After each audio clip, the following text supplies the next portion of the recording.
Okay, so that was a little snippet from one of my last short films called Newcomers, a film where I'm covering the beginning of my friend Lisa's racing career and her living situation.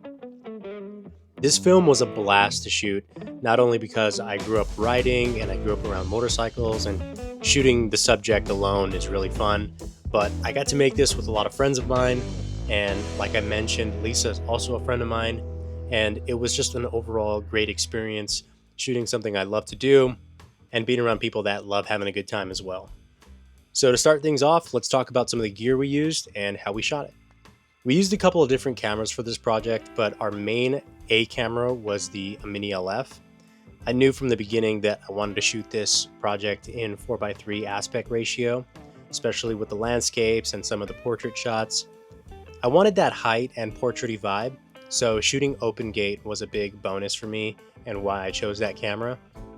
I really love the landscapes as well that came with the Mini LF. I not only did I get some, but I also sent Skylar on his own little mission to get these really cool landscapes of the canyon, and shooting the whole sensor of the Mini LF with these landscapes came out really nice.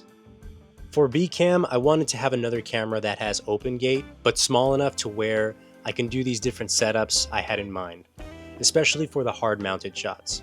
So I went with the Lumix S1. I don't remember if it was the S1R or just the regular S1, but it was one of the two. One of the big benefits of that camera on this shoot was it was small enough for me to do these hard mounted shots on the bike. I didn't want to load the bike up with that much weight, especially with how much rigging we had to do just for the small camera.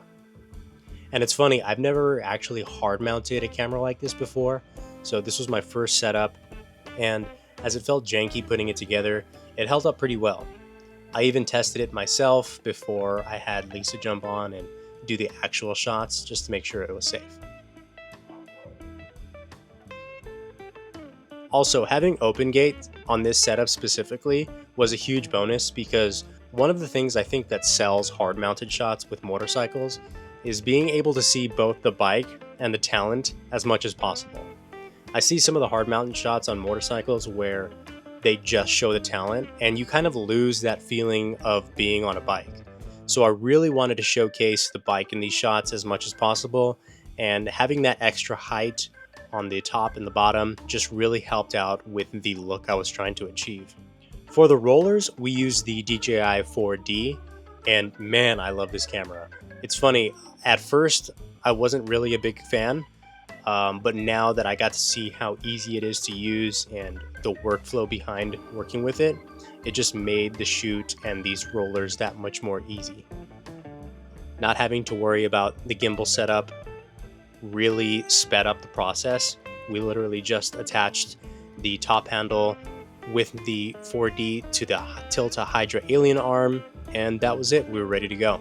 Overall, huge shout out to Sam because this was his whole car rig setup, and he specializes in automotive and roller shots, and I couldn't have got these shots without him, so thanks again, Sam. Now, for some of the craziest shots in the film, I called my buddy Malin up to get some of these amazing FPV shots. It's funny, we initially wrapped the shoot, and my editor and I were in the middle of the edit discussing just wanting a little bit more from it. We got a lot of cool roller shots, but it just felt like we were missing some type of high energy shots, and I just kept on having this thought in my head of hitting my boy Malin up and trying to get FPV on this project, especially since some of the riding sequences can be so fast. I wanted to replicate that, like, not only on the ground but in the air as well, and I know how creative and how fun we can get with FPV shots. So I got to give another shout out to Malin. The skill alone to fly in this forest was insane, but to be able to track the riders going up to 70 miles an hour was absolutely crazy. For the FPV rig, though, we were using the Red Komodo, the original Red Komodo, and I'm not going to lie to you, I totally forgot what lenses we used on the Komodo, but We had a wider lens and a tighter lens. The tighter lens was such a cool lens to throw in an FPV because I'm usually used to wider shots on an FPV shoot.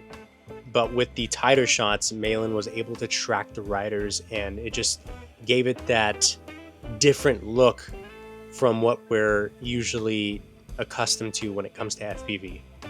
Our last camera was the Sony FX3, and it was the same day as the FPV, and I was basically just getting pickup shots. Again, my editor and I were just in the middle of the edit, and we were able to kind of talk about what it was missing and what we'd like to get. So during some of the breaks in between FPV shots, I was able to get some fillers and some specific shots of Lisa and Tank. Now for the lenses, we use the Iron Glass Soviet Mark IIs. These lenses have quickly become one of my favorite, if not my favorite lens set to work with. The character alone, being able to open them up and see so much character, being able to close them down and kind of getting a little bit of a cleaner look was absolutely amazing. But the flares alone were just amazing. I intentionally shot with the sun right behind the talent specifically to get these flares, and it just added this extra layer of visuals that I really wanted. I'm actually trying to pick up a set of my own so I can continue shooting with them. So to wrap it up, like I said earlier, it was a really fun project to shoot. Tank and Lisa are very talented riders, and being able to direct them and them being excited to push themselves to ride harder and faster for the sake of the shoot was really exciting, even though I wanted everybody to be safe. A big bonus was having them know the highway and the canyon so well, because it was really cool to have them as sort of a guide to the shoot as well. Was really cool because we were able to get in these certain spots that I didn't even know it was possible. Like I said, on other parts of the shoot, some of these angles and shots turned out to be some of my favorite, and I wouldn't have got there or known they existed without Tank and Lisa running around the canyons like they normally do and figuring these spots out for themselves. So that made the shoot that much easier, and overall it was a blast, and I'd love to do something like this again. Okay, that wraps up this video. If you stuck around this far, I appreciate it. On to the next one.